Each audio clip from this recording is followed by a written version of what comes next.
Welcome back to Seek the Beast on the Mindcrack Feed the Beast server. We're back in our secret base of secretness here, flying up through the shaft we've dug out of the world.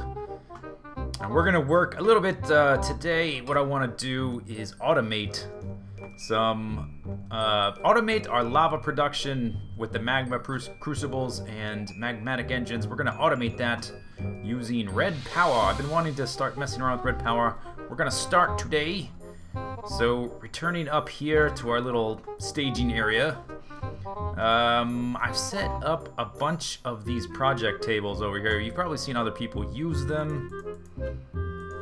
The recipe for them is fairly simple. I'll show it to you very quickly. Stone, planks, crafting table, and a chest. Get you these guys. You can leave inventory in here.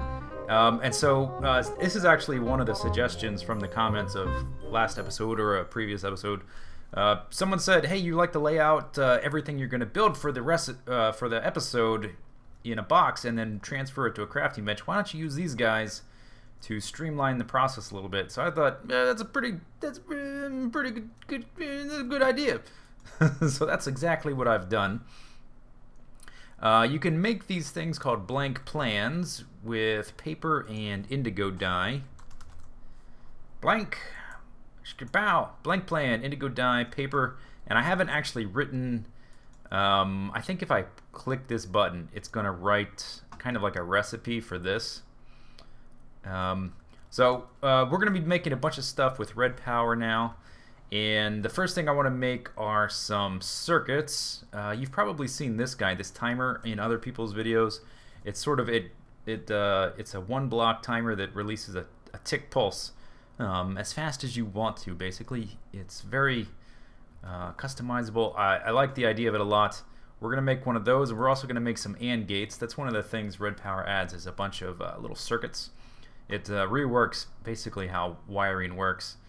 And all of the circuits are made up of these little circuit board components: stone wire, stone wafer, stone cathode.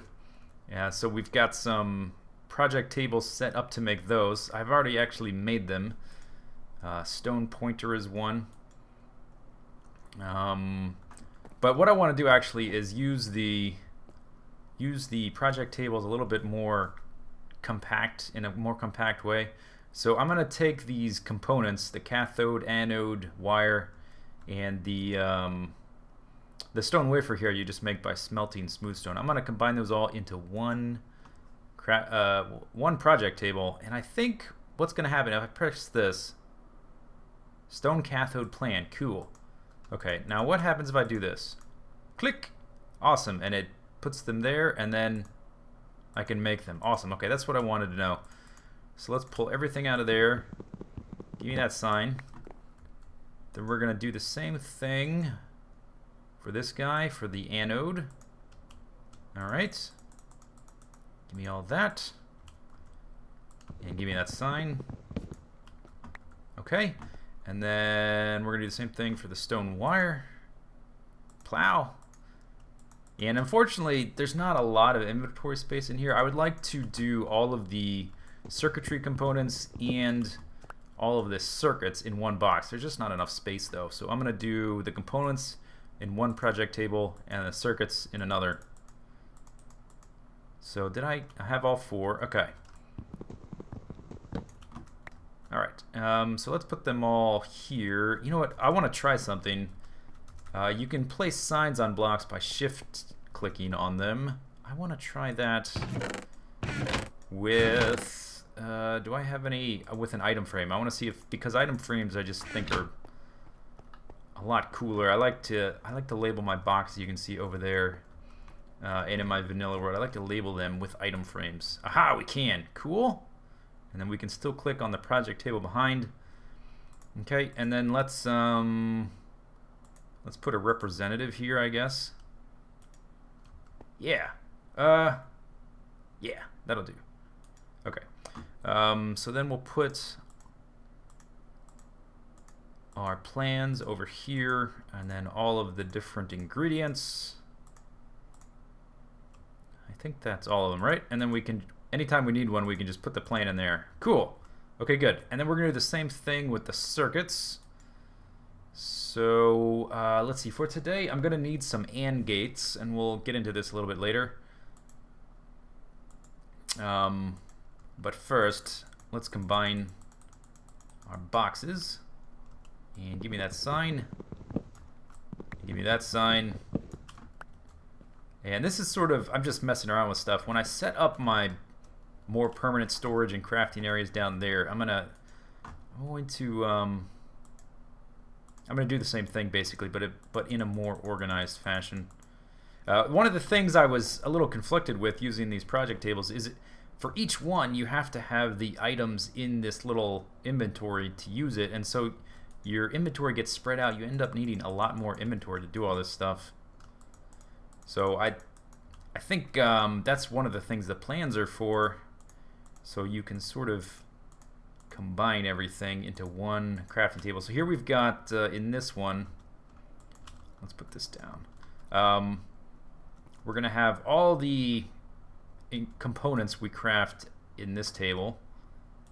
All of the cathodes, pointers, anodes, wire. There may be more of those, and all the wafers. There may be more than that, but for the 2 circuits I'm going to use today, those are the only ones we'll need.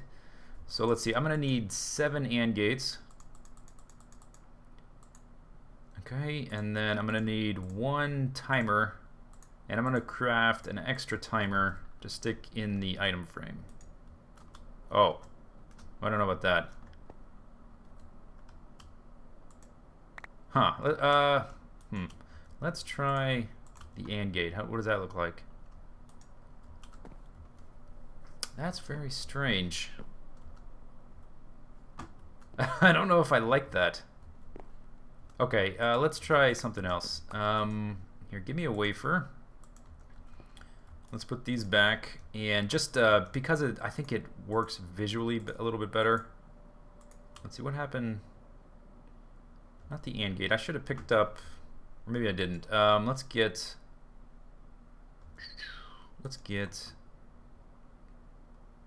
a pointer. Yeah, let's use a pointer. So we'll use that and that. I think that looks better, even though that's technically a component. I think it looks close enough to the timer that this will be components, this will be circuits. I think that'll work. All right, so let's see, what else can we put in here?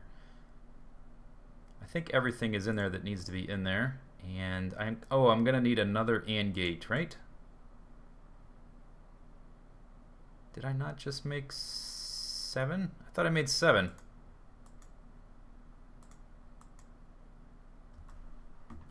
Oh, it fell down there. Okay, crisis averted. Okay, so yeah, I like the look of that. That's much better than the signs with just the text. The wafers. Let's put the wafers back. That's what I left. There's a stack there.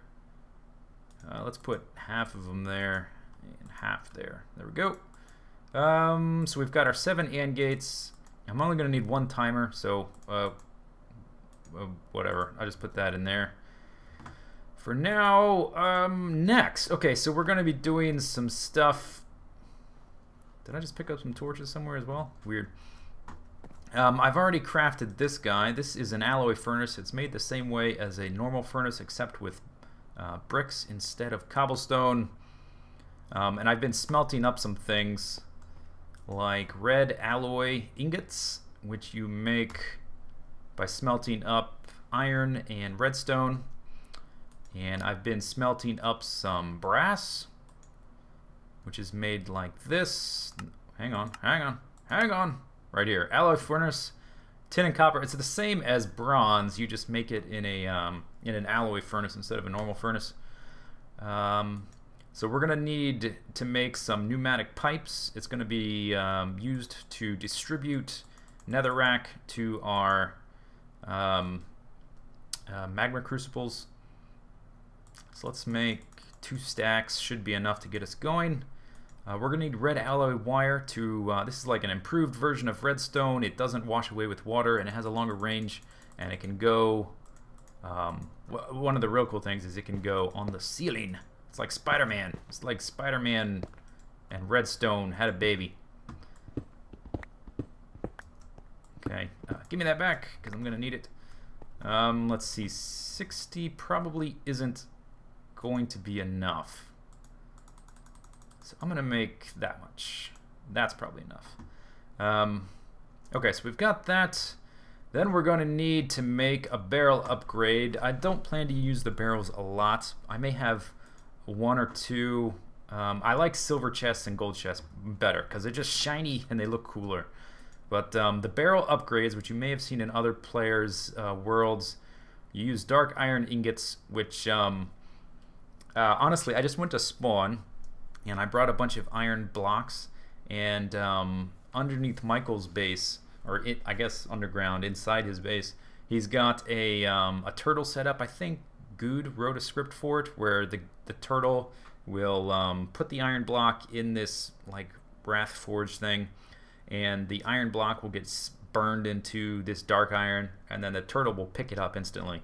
So I just got a bunch of iron that way, and you put them in like this. Let me go ahead and make a recipe.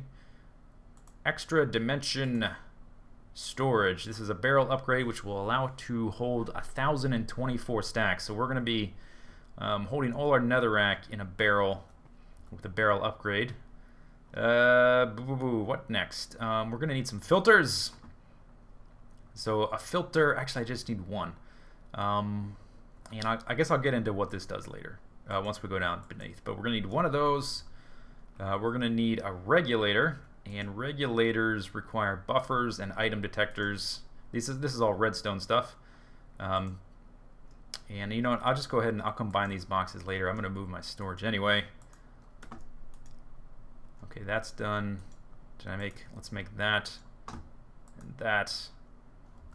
But we're going to need 12 regulators. What happened? Buffers. I need more item detectors. Oh, that's right. Okay. Uh-oh. Need more pneumatic tubes. Okay, fine. Okay, that's enough. And now we're out of those guys. Yeah, so I'm going to probably combine regulators, buffers, item detectors, and filters, and all those things into one of these project tables. So let's put him in there. That'll allow us to get out enough regulators. So we need 12. Okay, that's perfect. I made some of these red doped wafers, which is you smelt up redstone with a silicon wafer, and you make that with a diamond handsaw, and it has to be diamond, can't be ruby or anything. It has to be diamond with a silicon boule. You make that by smelting up coal and sand. I did that ahead of time just to, otherwise we'd have spent the entire episode smelting stuff. So I did all that ahead of time. We're out of those, but that's okay. I don't need any more. Yeah, I made basically as many as I would need. I think we have everything we want. We have regulators, a filter. Okay, good. Let's head down here, and I spent a decent amount of time like thinking about the logic of how all of this is going to work. So we've got 6 magma crucibles on each side of our tank. I actually lost my lava because I had to reconfigured the input and output valves. So I've got output valves here, or input valves here output valves here on the bottom of every tank. Because if you put them anywhere besides the bottom 2 layers of the tank, it's only an input valve. So I want to be taking lava out at all these layers to power these guys to run machines and stuff. So I had to move those, and I lost all my lava reconfiguring the ones down here. There is our barrel. Oh, I guess I don't need these, but that's fine. Let's go ahead and upgrade this. You shift right click on it. Kersplow. Now it will hold more than 64 stacks. So let's go ahead and try that out. There we go, and it's got the exclamation marks to show that it's super duper. Whoops. And I think if you break this, it loses its upgrade status. I don't think you can move them around or store them. I think that's the case. I'm not sure. I'm not going to break it. I'm not going to test that idea. let me munch on a little food. So I've got two sets of pipes here. The pipes on the bottom are going to be used to supply lava to my magmatic engines when they're empty. So if I need to jumpstart the system to get it going, I just flip these switches and the lava is going to come through these pipes, fill up all the magmatic engines, right? Also, I've got all of the magmatic engines set to signal required, control status enabled. So I'm going to be able to turn them off. So if I run out of netherrack, for instance, instead of waiting for them to store up too much energy and shut down and get messed up, I'm going to be able to shut them off with a redstone signal, which is one of the reasons we needed the red alloy wire, because we're going to be able to turn them on and off. Let's see, do I have a lever? I thought I had some levers. There's one. I'll just illustrate real quick how this works. So these guys right here, they have some lava. So by sending redstone signal to them, you can turn them all on and off, basically. So I want direct control over whether everything is running or everything isn't. And I want to centralize that in a little control panel kind of thing, probably over there. So the pipes on top will be sending lava into the tank. Pipes on bottom will be delivering the lava from the tank to the engines to get them going. Then we're going to need to set up our distribution system to send netherrack to all these guys, so it's automated. So we're going to have a filter here. Oh, I also made this guy. People recommended I make a prototype Omni wrench, which is made like this. And it works on a variety of different items that require wrenches. All the different types of wrenches all seem to work on this. And I need to go make some screwdrivers. I forgot to do that. You make screwdrivers to manipulate red power items. And you can eventually make a sonic screwdriver, which is an electric version, but I'm not going to have electricity for a little bit. And I won't have a real good way to power it. There we go. I'll just make 4 because I think they have durability. They're going to run out after a certain amount of time. Whoop, whoop. Okay, so this guy right here is a filter. The little hole is output. The big hole right there is inputs. So we want it set up like that, so that the little hole is on the bottom. Then we're going to set up our pneumatic tubing. I guess I don't need torches. Oh! Flippy, lever, come here. Okay. We're going to set that up there. And then we're going to say, whoop. We're going to say we only want redstone or netherrack coming through in 30 block increments. So instead of sending netherrack through one at a time or a stack at a time, it's going to send exactly 30 at a time. And I'll get into in a little bit why I want to do that. Next thing we need to do is set up our regulators, and they are the same way. This guy, I think this is the input here. So I guess they're a little backwards. What's the output look like? I guess we can't see it from here. Let's go down here. Oh no, yeah, that's the output. See, it's smaller. Whoop, come on. So we want it to look like it's wearing an upside down hat here. So the regulators are going to determine when netherrack gets sent to our magma crucibles. Okay.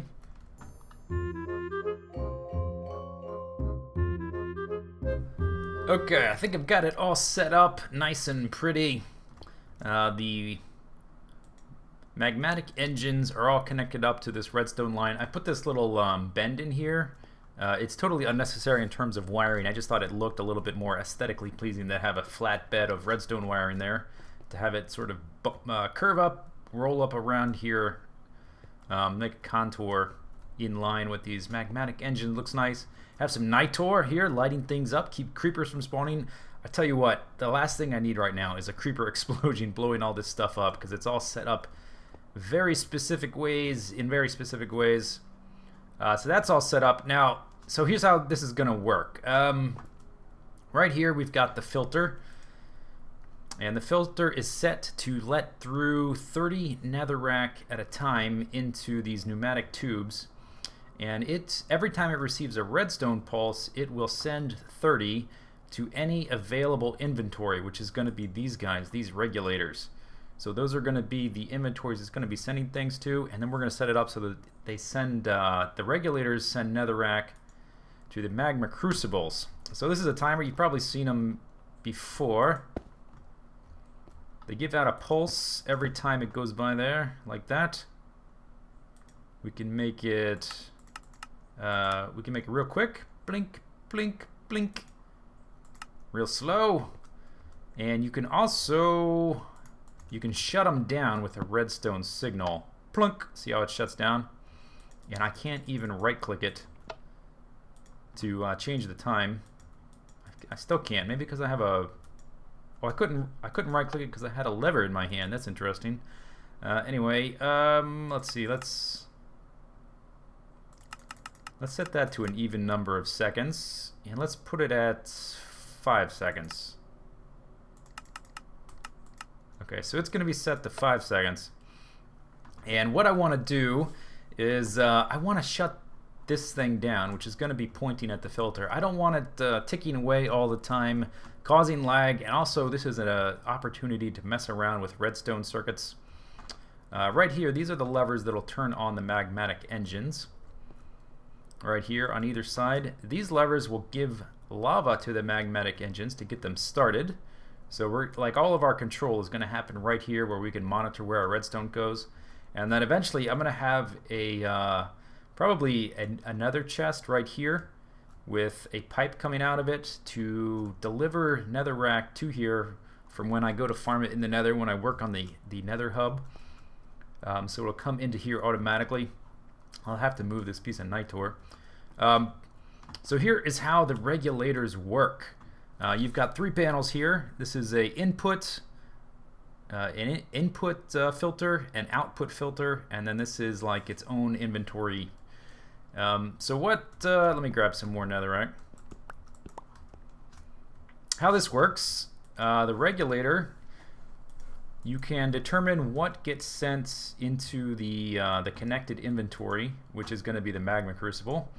So the filter on the left is going to be the input filter, and this will determine how much is held in the internal inventory of the regulator. So if I put this in the input, when that guy, whoa boy, when that guy receives a redstone pulse, and we're going to test all this out in a minute. But when that receives a pulse, it's going to send 30 pieces of netherrack in one clump to this inventory, because this input filter says, hey, give me 30 netherrack, and that's going to deposit that in here. Whoops. Okay, and that, if there's nothing in the output filter, it will automatically dump that into the connected inventory. But what we're going to do, we're going to set up an output filter, which is going to say, as long as there's 31 netherrack in the associated inventory, then don't send anything there. So, like if we put that in there now, it's not going to send it to here because wait, it should, shouldn't it? Hang on. What if we do that? There. Okay, now it's sent it. Right, okay. There we go. So it will send the packets, it will collect netherrack up to this amount, and then it will send it as long as there's this amount or less than this amount in here. So if we have, 2 in here, it's not going to send it because it hasn't equaled the input filter. But if we put 30 in here, it will send it. Now, if there is more than 31 in here, so if there's 32, and we put 30 in here, it's not going to send it. It's just going to hold this in the inventory until this drops down below 32. So this is took me a while to come up with this system, but basically what's going to happen, I want to keep it from deleting items because I was playing around with this a lot in single player, and I think like if you just set this to 64, every time this drops down to 63 in here, it's going to try and dump this item into there, and I think it was kind of deleting items. And I wanted to also reduce the amount of packets being sent all around. So when this drops down to 30, when it drops below 31 to 30, it's going to add 30 more, which is going to bring this up to 60. So the amount of netherrack in here should always be between 30 to 60 netherrack. So that's how that's going to work. Now, you see right now this redstone wire is activated. So whenever the output filter's condition is met, so this says 31 netherrack, if there's that much or more in here, this guy is going to be sending a redstone signal. And so basically what I'm going to use are some AND gates to determine if all of these guys are full. Then we're going to shut down the timer over here with an AND gate. So we can put an AND, oops, that's redstone. We don't want that. We can put an AND gate there, upside down, or on the wall, and we can send power to it. Ish. This may be a little difficult to set up. I should probably, let's do something like that and that. Okay, and then we can fiddle with it. Okay, so here we've got an AND gate. You can use your screwdriver to rotate it. We want it facing this way. And then you can also shift click with your screwdriver to change how many outputs, if you only want like these two, or how many inputs if you want A and B instead of A and B and C leading output to here. You can change that, but we want all three for this guy. There we go. You can see that's off right now. And if we put, let's see, if we put 31 in this guy, oh my gosh, and 31 in this guy, they're all going to turn on. And they should be powering this, unless I don't have it pointed the wrong way. Oh, I thought this would go around the corner. Huh, I thought that would connect to that AND gate like that, and it's not. Okay, so I'm gonna have to reconfigure this. Give me 2 minutes. Alright, that is all fixed. It's time to turn the thing on, make sure it works. So all three of these guys have 31 in the magma crucible. The regulator says it wants 31 there, so the gate is on, or it's sending redstone power.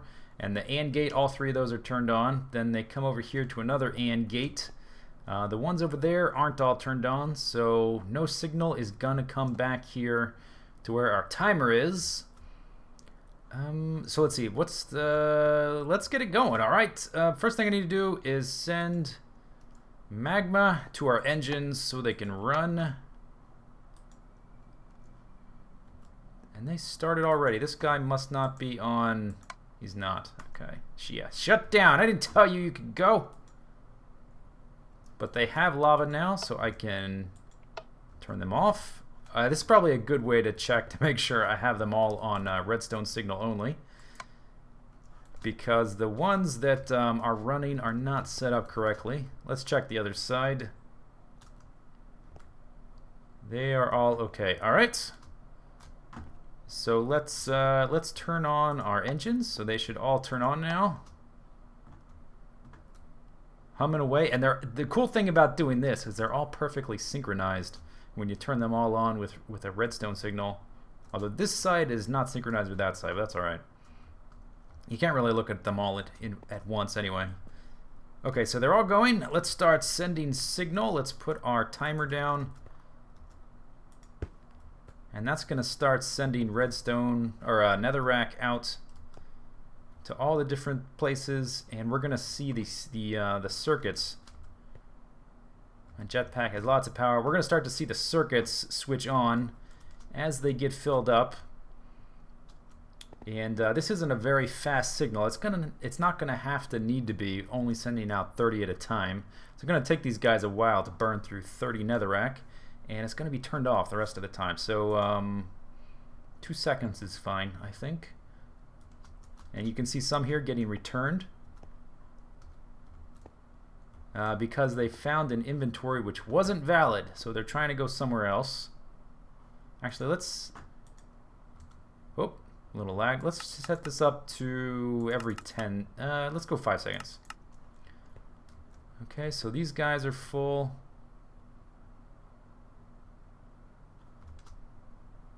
Two of those are full. This guy's not full. He's got 30. He's going to be getting a packet soon. Let's watch it arrive. It should.